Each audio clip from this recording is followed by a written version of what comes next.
하나님이 계신 곳을 일컬어 말할 때 하늘에 계신 우리 아버지여 하늘에 계시다는 말씀을 하셨다고 그랬죠. 이 하늘에 계시다는 것은 모든 우주 만물을 다스리며 섭리하시는 통치하시는 하나님을 말씀을 합니다. 근데 오늘 말씀에 보면 여호와께서 말씀하시기를 하늘은 나의 보좌고 땅은 나의 발판이다라고 말씀을 해요. 결국 마태복음 28장에서 말씀하시는 것처럼 하늘과 땅의 모든 권세를 가지시니라고 말씀하신 것처럼 하나님은 하늘도 땅에도 하나님은 어디든지 계신다. 무소부재하시다라는 말씀과 모든 우주 만물과 이 땅의 모든 것들을 다스리시는 분, 초우주적으로 거하시고 섭리하시는 하나님을 일컬어 말씀하고 있습니다. 그러니 하나님의 처소, 하나님이 거하시는 거처를 제한시켜 생각할 수 없다는 말씀인 거죠. 근데 이렇게 하나님은 하늘을 보좌 삼고 땅을 발판 삼으신 분인데 너희가 그러한 하나님을 위하여 어떤 거처, 무슨 집을 짓겠느냐, 내가 안식할 처소가 어디겠느냐라는 말씀으로 질문형으로 말씀을 해요. 그러니까 사람이 하나님이 거하시는 처소를 만들어 드려야만 거하시고 사시는 하나님이 아니라는 거예요. 우리가 성전을 말할 때 여호와 하나님을 계신 곳으로 우리가 표현하잖아요. 그럼 우리가 성전을 만들어야 하나님이 거하시는 곳이 있고 그렇지 않으면 하나님 거하실 곳이 없다가 아니라 하나님은 하늘과 땅과 모든 초우주적 섭리와 다스리시는 그러한 하나님이신데 그러면 우리가 성전을 지어 하나님을 모시는 것은 뭐냐?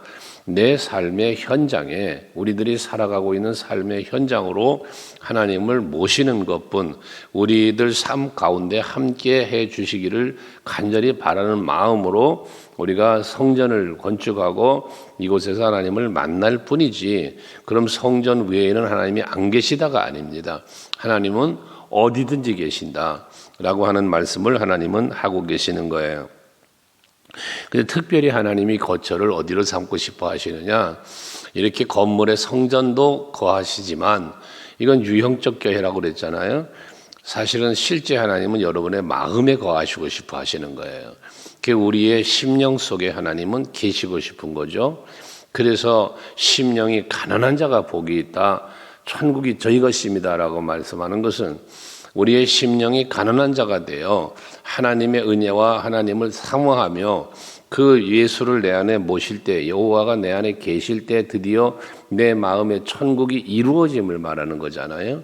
우리는 하나님과 동행한다 이런 동행이라는 표현도 하는데 그것이 바로 하늘의 거처를 삼으시고 땅을 기초로 삼으시는 하나님 초우주적이게 모든 것을 다스리시는 하나님이 내 안에 계셔서 나를 다스려 주실 때 내 삶이 복된 거예요.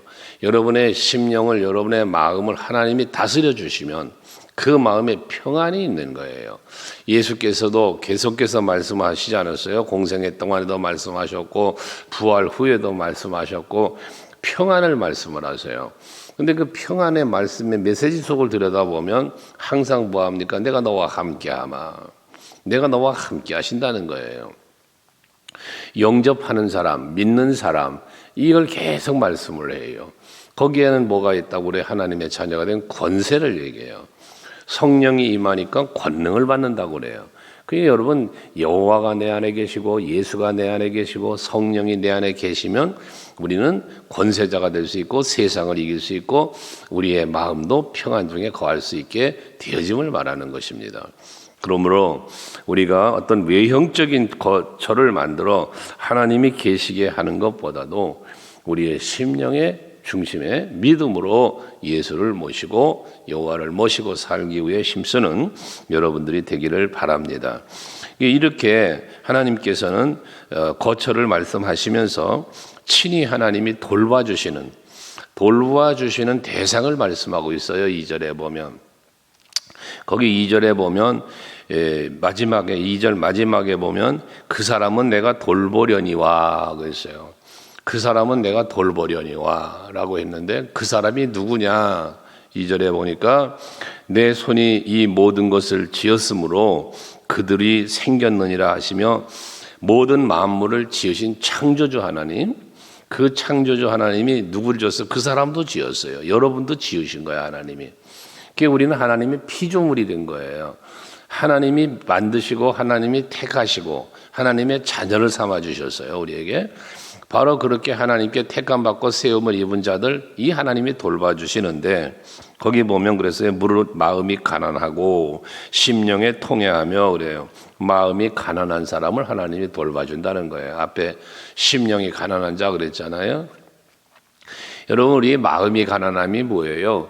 우리의 마음이 가난하기 때문에 가난한 사람은 뭐 하는 거예요? 찾는 게 있죠. 찾는 것이.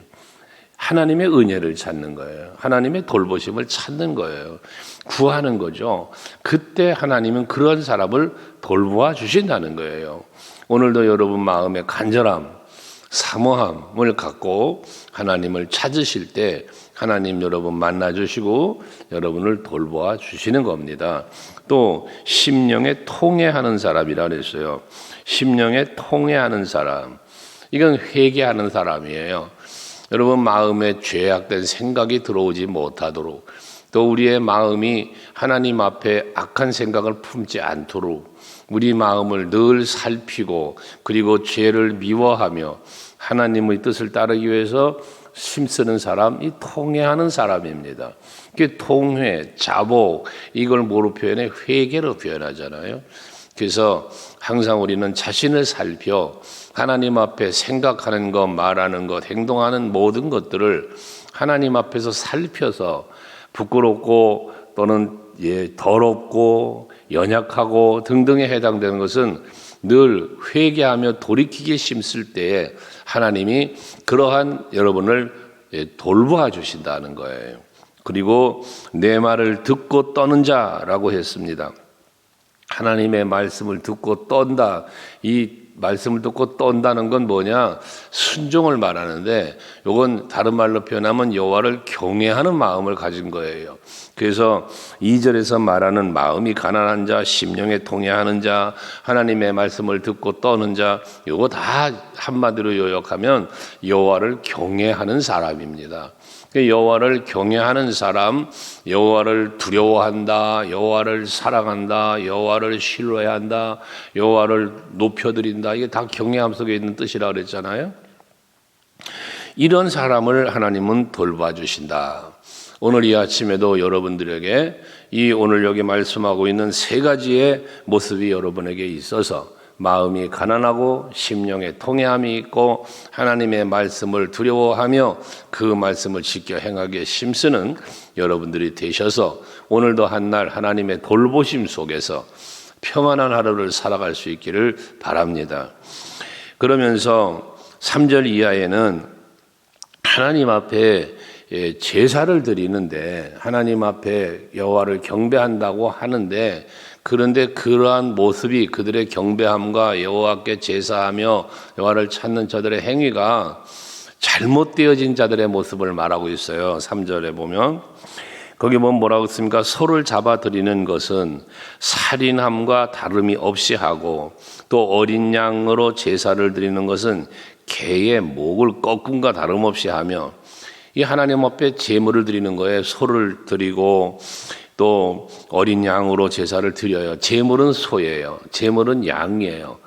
그런데 그 드리는 중심이 어떻다는 거예요? 마치 살인, 사람을 죽이는 듯. 그건 아주 악한 마음 아니겠어요? 개를 또 잡아 죽인다고 그랬어요. 개의 목을 꺾은 것 같다고 그랬어요.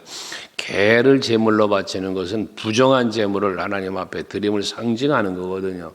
그러니까 어린 양을 드린다고 드려요. 소를 잡아 드린다고 드려요. 제물은.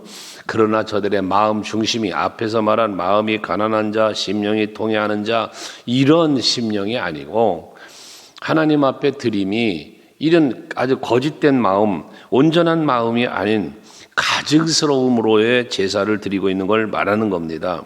특별히 중간에 보면 3절 중반에 보면 예물은 돼지의 피와 다름이 없이 하고 라고 그래. 돼지의 피와 다름이 없다. 성경에 레위기서에 보면 돼지는 거룩하지 못한 거예요. 하나님 앞에 드리지 못하는 거예요. 먹지도 말라는 음식 중에 하나예요, 돼지가. 이게 부정한 것을 말하는 거죠. 하나님 앞에 예물을 그런 식으로 부정하게 드렸다는 것이에요. 그리고 분향하는 것은 우상을 찬송함과 다름없이 행하는, 그들의 자기의 길을 택하며 그들의 마음은 가증한 것을 기뻐한 적 그래요. 이렇게 하나님 앞에 예배한다, 하나님을 경배한다, 하나님께 제사한다, 예물을 드린다, 제물을 드린다, 의식적인 것은 그렇게 하는데 저들의 중심이 가증하다는 거예요. 그래서 예수님 시대에 바리새인과 서기관들, 유대주의자들, 이들이 여기에 해당되는 거죠. 경건의 모양은 있으나 경건의 능력을 상실한 자들의 모습입니다. 우리가 하나님 앞에 예배할 때, 우리가 하나님 앞에 신앙생활하는 모든 모습들이 가증스러운 것이 되어지면 아니 된다는 것입니다. 언제나 우리는 하나님 앞에 신령함과 진정함, 그리고 정직함, 정성스러운 마음, 정직한 마음 등등, 우리가 하나님 앞에 예배하고 하나님 앞에 예물을 드리고 할 때에 우리들의 마음가짐을 성경은 여러 가지로 말한 거 아닙니까? 바로 그런 마음이 없는 가식적인 거, 여기 3절에 말하는 건 가증스러운 걸 말하는 거예요. 이렇게 가증한 것을 저들은 기뻐했다는 건 뭡니까? 하나님이 원하는 제사가 아닌 자신들이 원하는 제사를 드렸다는 거예요. 이건 매우 중요한 얘기입니다. 우리가 하나님 앞에 예배하며 찬송하며 기도도 하고 헌신도 하는데 이 모든 것들이 하나님이 기쁘게 받으시는, 하나님이 원하고 요구하시는 이러한 예배와 우리의 헌신이 되어야지, 하나님은 전혀 기뻐하지 않는 그런 우리의 마음과 우리의 사세가 드려진다면 그 안 되는 거예요. 이사야 선지자 앞에 1장에서 말했지만 너희들이 하나님 앞에 드리는 그 드림이 하나님 앞에는 식상하다는 거예요. 그 드림이 하나님 싫다는 거예요. 오죽하면 너희는 내 성전 마당만 더럽힌다는 거예요. 그 마당만 밟고 다닌다는 거예요. 성전을 드나들기는 하는데 하나님이 기쁘게 받는 제사를 드리질 않는다는 거예요. 여러분들, 정말 우리가 항상 드리는 말씀인 것은 정말 하나님 앞에서 하나님의 마음을 헤아리며 하나님이 받으시기에 합당한 예배, 기도, 우리의 예물, 이것이 드려져야 된다. 그때 하나님이 연락하셔야만, 하나님께 연락되는 예배, 하나님께 연락되는 기도, 이게 우리에게 있어야만 우리의 삶에 하나님의 은혜가 임하는 것이거든요. 지난 주일 오후에 그냥 급히 쭉 서둘러 살폈지만 하나님 앞에 우리가 기도에 응답받는 기도가 있었고 응답받지 못하는 기도도 있었지 않았습니까? 그러기에 우리는 항상 살펴야 되는 거예요. 무엇을? 하나님의 기뻐하심을, 하나님이 받으시기에 합당함을 우리는 헤아려야 돼요. 무조건 내가 구하면 주신다고 그랬다 그래서 무조건 하나님 앞에 그냥 주세요 그랬다고 다 주나? 아니에요. 구하는 것을 주시는 하나님은 믿음의 기도를 들어 응답하신다고 그랬죠. 감사함의 기도를 들은다고 그랬죠.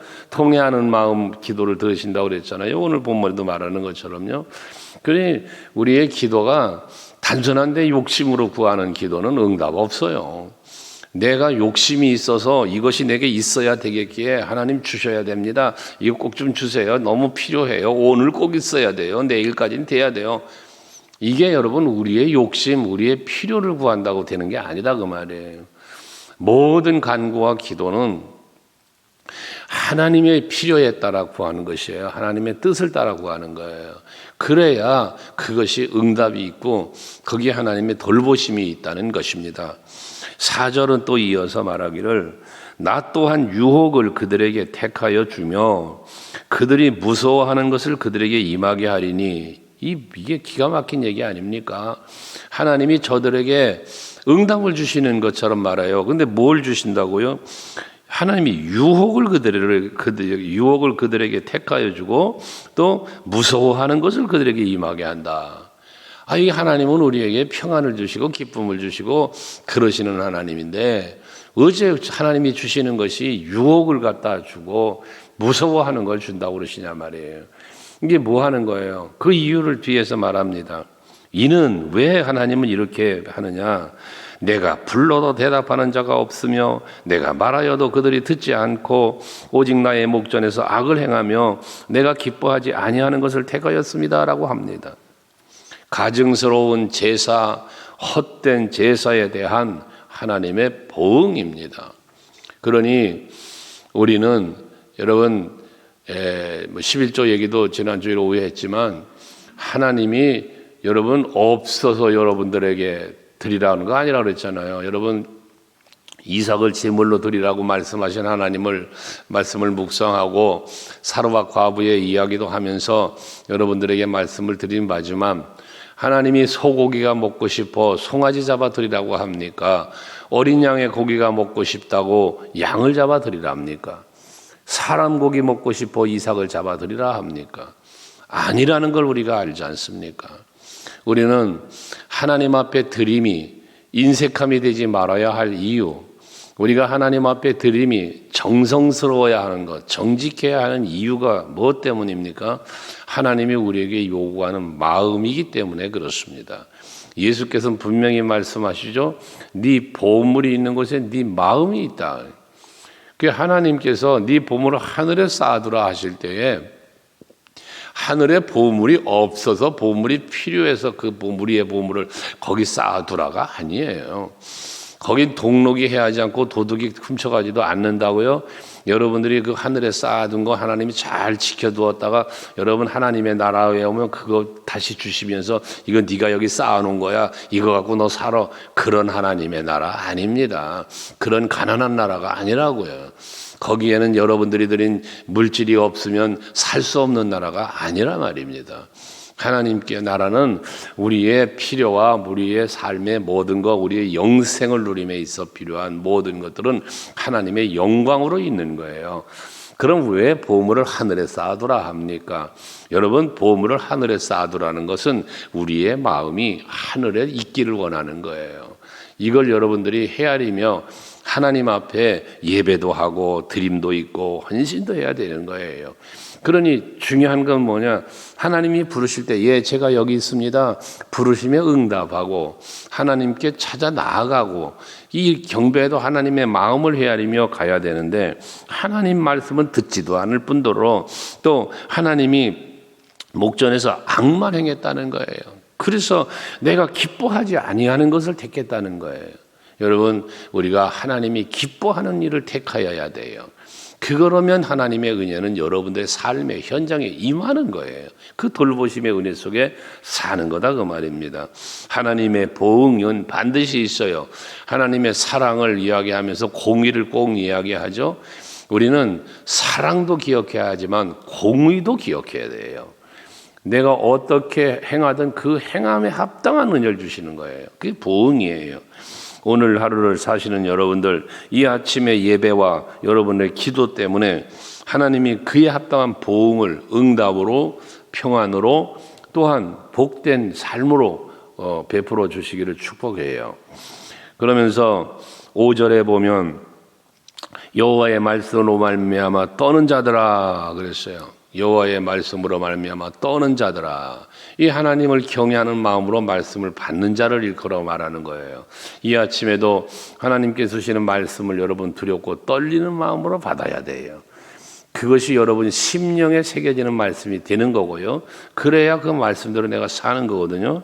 그 들을지어다 말하며 너희 형제가 너희를 미워하며 내 이름으로 말미암아 너희를 쫓아내며 이르기를 여호와께서는 영광을 나타내사 너희 기쁨을 우리에게 보이시기를 원하노라 하였으나 그들은 수치를 당하리라 해서 하나님의 말씀을 진지하게 받아들이고 순종하는 자에게는 기쁨을 주지만 형제를 미워하고 핍박하는 자는 수치를 당하게 된다는 걸 말씀하는 거예요. 여러분, 혹여나 여러분들을 여기 말하는 것처럼 너를 형제들이 여러분을 누군가가 여러분을 미워하고 여호와의 이름으로 말미암아 너를 쫓아내며 예수 믿고 신앙생활하는 것 때문에 여러분 핍박하는 사람이 있습니까? 두려워하지 말아요. 하나님이 여러분 지키실 거고 여러분을 핍박하고 여러분을 모욕하는 저들에게 하나님은 수치를 당하게 하신다는 거예요. 그러니 하나님이 여러분을 돌봐주신다 그랬잖아. 앞에 돌봐주신다는 것은 보호하심의 의미가 있어요. 지켜주심의 의미가 있는 거예요. 하나님께서 오늘도 여러분들을 이렇게 보호하고 지켜주실 줄 믿습니다. 그러면서 6절에 떠드는 소리가 성읍에서부터 들려오며, 그래서요, 이 여기서 말하는 떠드는 소리는 전쟁의 소리예요. 전쟁 소리가 지금 들려온다는 거예요. 또 목소리가 성전에서부터 들리니 그랬는데, 이는 여호와께서 그의 원수에게 보응하는 목소리로다 그랬어요. 그래서 하나님은 원수를 멸하시고 여러분들의 핍박자, 박해자들을 또한 수치를 당하게 하시며, 그 목적은 어디에 있어요? 여러분을 돌봐주시고 지키심에 있어요. 오늘도 한날 이와 같은 하나님의 보호하심, 돌봐주심, 지키시는 그러한 은혜가 여러분에게 임하여 오늘 한날의 삶에 어디를 가든지 무엇을 하든지 가는 곳마다 머무는 곳마다 하나님의 은혜 안에서 여러분들의 삶이 복되시기를 주의 이름으로 축복합니다.